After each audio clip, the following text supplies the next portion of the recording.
Okay, so today we are going to make a Lego brick. You should have opened up Inventor on your computer, and on the left-hand side you should see there is a drop-down menu called Default. We need to create a folder here, so we are going to click the little three dots next to Default, and you'll get a Settings tab. Click that, and I get a dialog box. You might have got something pop up before that, just okay it, and then you should get to this screen. Your screen will have less in it, but that's because you've never used the program before, so that's to be expected. Down the bottom is a new button. Click that and then select Next. At this point, we're going to give it a project name. Call it Lego Bricks and then select Finish. Okay.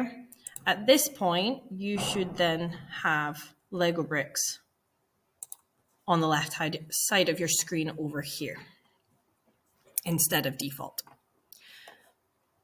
That's a set up a folder for all your Lego bricks that you're going to make are going to get saved into the same folder. To open up a drawing, we're going to go to the New button and we're going to use this little drop-down menu here and go down to Browse Templates.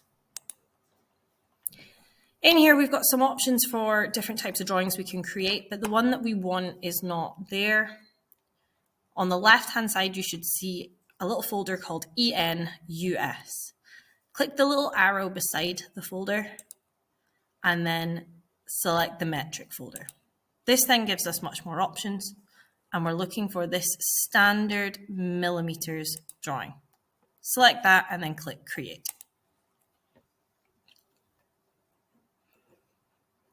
Okay, and this is us in a model drawing. The first thing that we are going to do in every drawing, every case that we do, is we go up to the top left of the screen and click the Start Sketch button. We then get given three planes. These planes are like bits of paper that we can draw on. There are two that are upright and there's one that slices through the middle. We're going to select this one that slices through the middle and we move from a 3D view into a 2D view. Now we're making a Lego brick today, so we are going to draw a square for the base. Up the top, the tools have changed and we have a rectangle tool.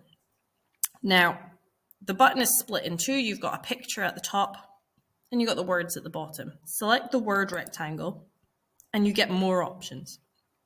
We're going to select the 2-point center rectangle. Move to the middle of your screen and select the yellow center point and move your mouse to the side. I have only clicked once and you'll notice it offers you a size. So at the moment, the 19.226 is highlighted. I'm going to change that to be 16. So I'm not going to hit backspace or anything like that. I'm just going to type 16 on my keyboard. To get to the other one, I'm going to hit the Tab button on my keyboard. The Tab button is on the left-hand side of your keyboard above the capital lock button. It's two arrows that face in opposite directions. Select that Tab button and you'll see it's moved up to the top, which now says 35.781. Yours will have a different size. Don't worry about it. We're going to change that to be 16. Once I've got the two 16s in place, I'm going to hit Enter on my keyboard. And that has me made a 16 by 16 square that I can then go up to the top right-hand side of my screen and finish my sketch. The big green tick, Finish Sketch. That moves me back into a 3D view. From here, I want to stretch that square up into a box. And to do that, we use the Extrude tool, which is up next to the Start Sketch button we used already. So I'm going to select Extrude, and it automatically wants to extrude it by 10 millimeters. I'm going to change that size to be 9.6. 9.6 and say OK. And that's me got the start of my Lego brick. The next thing I want to do is create the little dots that are going to go on the top face. So to do that, I need to start a new sketch. So back up to the top left of the screen, select the Start Sketch button. I now need to tell it what face I want to draw on, and I want to draw on this top face. So I'm going to select that face. We're going to put 4 circles on the top of the Lego brick, but I'm only going to draw one of them, and then I'm going to make sure it's in the right place. So over to the top left of the screen again, I've got my tools, and I'm using the circle tool. This time I'm just going to click the picture rather than the word. I'm going to draw the circle roughly in the correct position, which is about here. I'm going to click once and move my mouse to the side. I'm going to type 5 and hit enter. Now that circle is only roughly in the right place. I need to make sure it is exactly in the right place by making the center point a specific distance away from the edges. Using the dimension tool, I'm going to make the circle 4 millimeters away from the edge. So I'm using this dimension tool. It looks like rugby goalposts a little bit. You're going to select the edge of the square, so the top edge, select that. That creates a dimension. I'm going to ignore that, and I'm going to click the center point of the circle. That creates a different dimension that I'm going to move to the side, and I'm going to click and change it to be 4. I'm going to do the same thing, but this time from the left-hand side. So the left-hand edge, I'm then going to click the center point of the circle, and I'm then going to move my mouse up and select and change that size to be 4. That is the circle now 4 millimeters away from each edge, and that is the correct positioning. So I'm going to go up to the top and click the Finish Sketch green tick. That moves us back into a 3D view again. I need to extrude this circle up again, so we're going to go and click that extrude button, and it automatically wants to do it by the 9.6 that we did before, which looks a bit weird. It's not correct. So I'm going to change that size to be 1.7 and then say OK. Now I could do that process again and again and again, but I might make it wrong. I might do them in the wrong place. It also takes ages. So there's a really handy tool that will allow us to copy them without having to redraw them. And it is a pattern tool, which you will find all the way along on the right-hand side of your screen. The pattern tools are over here next to the purple box. We're going to use the top left one, which if I hover over it, you can see it's called the rectangular pattern. It looks like 4 squares in a square. Select that, and you get this dialog box. The first thing you are going to do is select the thing that we want to be copied, which is the cylinder. So I'm going to select the cylinder. It then asks me if I want to select the box. I do not want to select the box. I'm going to go back up to my dialog box, and I'm going to select the direction 1 arrow.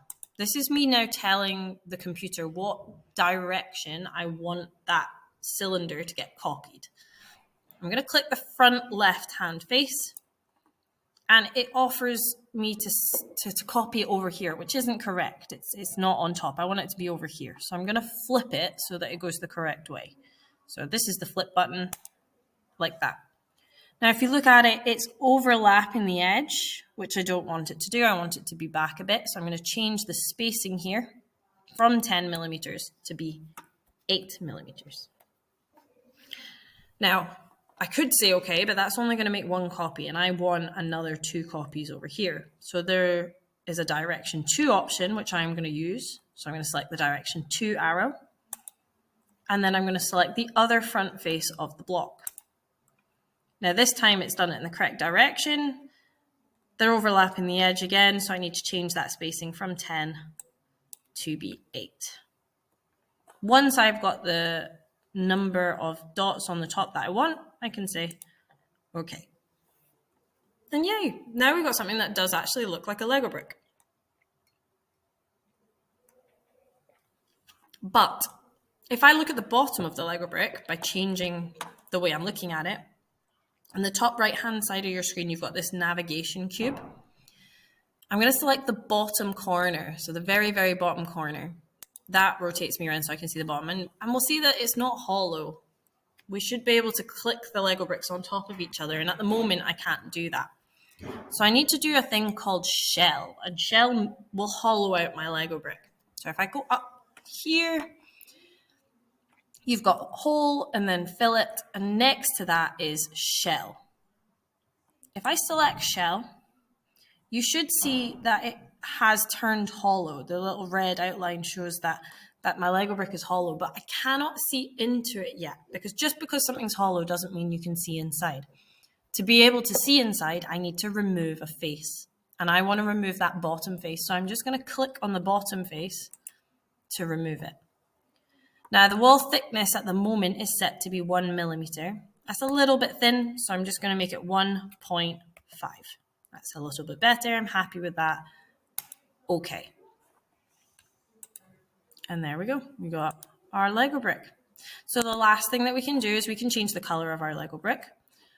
At the top of your screen, there is a default drop-down menu. It's between the little rainbow circles. So if I select default, it takes a wee while for it to come up, but I get all these materials. I'm going to scan down to the smooth colors, and I'm going to use one of the smooth colors. I'm going to go for dark forest green, and there we go. I've got a completed Lego brick. To save my Lego brick, at the top left of my screen, I'm going to go File and Save. And then it asks me to give it a name. So I'm going to call it 2x2, 2 by 2. And then if it's your first one, I would just leave it as 2x2. If this is the second one you've made, I would give it 2x2, 2. If it's the third one you've made, 3. Whatever you want to call it, 2x2 brick. And then save. I already have that. I'm not going to save it. Okay, that's how you make your Lego bricks. I would recommend that you make 2 or 3 by using this video over and over and over again until you feel confident with the commands that we have been using. Your next challenge, after you are happy making 2 by 2 Lego bricks, is to see if you can work out how to make a 2 by 4 Lego brick. The process is exactly the same. It's just at the beginning, you're not going to make a square, you're going to make a rectangle. But I'm not going to tell you what size that rectangle should be. But instead of 2 by 2, I want it to be 2 by 4 dots. See if you can work it out.